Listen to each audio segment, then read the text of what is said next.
14 ವರ್ಷಗಳ ದಾಂಪತ್ಯ ಜೀವನ, ಇಬ್ಬರು ಮಕ್ಕಳು. ಆದರೆ ವರದಕ್ಷಿಣೆಯ ಹಣದಾಸೆಗಾಗಿ ಆರಂಭವಾದ ಕಿರುಕುಳ ಕೊನೆಗೆ ಭೀಕರ ಅಂತ್ಯವನ್ನ ಕಂಡಿದೆ.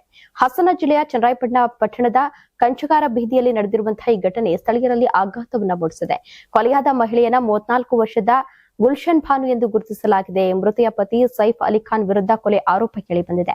ಸುಮಾರು 14 ವರ್ಷಗಳ ಹಿಂದೆ ಹಾಸನದ ಚಿಪ್ಪಿನಕಟ್ಟೆ ನಿವಾಸಿ ಗುಲ್ಶನ್ ಭಾನು ಹಾಗೂ ಚನ್ನರಾಯಪಟ್ಟಣದ ಸೈಫ್ ಅಲಿ ಖಾನ್ ವಿವಾಹ ಆಗಿದ್ರು. ದಂಪತಿಗೆ ಇಬ್ಬರು ಗಂಡು ಮಕ್ಕಳಿದ್ದಾರೆ. ಮದುವೆಯ ಆರಂಭದ 2 ವರ್ಷ ದಂಪತಿ ಸುಖವಾಗಿ ಜೀವನವನ್ನು ನಡೆಸಿದ್ರು. ಬಳಿಕ ವರದಕ್ಷಿಣೆ ಹಣ ತರುವಂತೆ ಪತ್ನಿಗೆ ನಿರಂತರ ಕಿರುಕುಳವನ್ನ ನೀಡಲಾಗ್ತಿತ್ತು. ಹಣಕ್ಕಾಗಿ ಹಲ್ಲೆ ನಡೆಸ್ತಾ ಇದ್ದ ಆರೋಪವು ಕೇಳಿಬಂದಿದೆ. ಈ ಸಂಬಂಧ ಚನ್ನರಾಯಪಟ್ಟಣ ಹಾಗೂ ಹಾಸನ ಮಹಿಳಾ ಪೊಲೀಸ್ ಠಾಣೆಗಳಲ್ಲಿ ಈ ಹಿಂದೆ ಪ್ರಕರಣಗಳು ದಾಖಲಾಗಿದ್ದವು ಎನ್ನಲಾಗಿದೆ.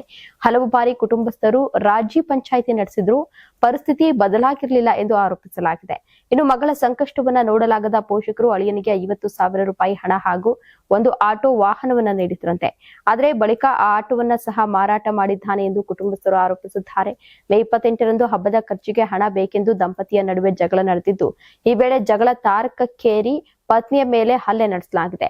ಹಲ್ಲೆಯಿಂದ ಗುಲ್ಶನ್ ಭಾನು ಮೃತಪಟ್ಟಿದ್ದಾರೆ ಎಂದು ಸಂಬಂಧಿಕರು ಆರೋಪಿಸುತ್ತಾರೆ. ಇನ್ನು ಘಟನೆಯ ಬಳಿಕ ಮೃತದೇಹವನ್ನ ಆಟೋದಲ್ಲಿ ಚನ್ನರಾಯಪಟ್ಟಣ ಸಾರ್ವಜನಿಕ ಆಸ್ಪತ್ರೆಗೆ ತಂದು ಬಿಟ್ಟು ಆರೋಪಿ ಪರಾರಿಯಾಗಿದ್ದಾನೆ ಎನ್ನಲಾಗಿದೆ.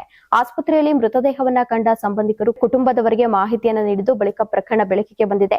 ಹಾಸನ ಜಿಲ್ಲಾ ಆಸ್ಪತ್ರೆಯಲ್ಲಿ ಮರಣೋತ್ತರ ಪರೀಕ್ಷೆಯನ್ನು ನಡೆಸಲಾಗಿದ್ದು, ಪ್ರಕರಣ ಸಂಬಂಧ 4 ವಿರುದ್ಧ ಎಫ್ಐಆರ್ ದಾಖಲಾಗಿದೆ. ಆರೋಪಿ ಹಾಗೂ ಇತರ ಆರೋಪಿಗಳ ಪತ್ತೆಗೆ ಪೊಲೀಸರು ಶೋಧ ಕಾರ್ಯವನ್ನು ಮುಂದುವರೆಸಿದ್ದಾರೆ. ವರದಕ್ಷಿಣೆ ಕಿರುಕುಳ ಮತ್ತು ಗೃಹ ಹಿಂಸಾಚಾರದ ಆರೋಪಗಳ ನಡುವೆ ನಡೆದಿರುವಂತಹ ಈ ಸಾವು ಹಲವು ಪ್ರಶ್ನೆಗಳನ್ನ ಹುಟ್ಟುಹಾಕಿದೆ. ಪ್ರಕರಣದ ಸಂಪೂರ್ಣ ಸತ್ಯ ತನಿಖೆಯ ಬಳಿಕವೇ ಹೊರಬರಬೇಕಿದ್ದು, ಆರೋಪಿಗಳ ಬಂಧನಕ್ಕೆ ಪೊಲೀಸರು ಬಲೆ ಬೀಸಿದ್ದಾರೆ. ನೀವು ಸಣ್ಣ ಆಗ್ಬೇಕಲ್ವಾ? ಅದು ಒಂದು ಉತ್ತಮ ಆಹಾರದಿಂದ ಸಣ್ಣ ಆಗ್ಬೇಕಲ್ವಾ? ಪ್ರತಿದಿನ ನಮ್ಮ ಜೀನಿ ಸ್ಲಿಮ್ ನ ಯೂಸ್ ಮಾಡಿ ಯಾವುದೇ ಸೈಡ್ ಎಫೆಕ್ಟ್ ಇಲ್ದಂಗೆ ನೀವು ಸಣ್ಣ ಆಗ್ತೀರಾ.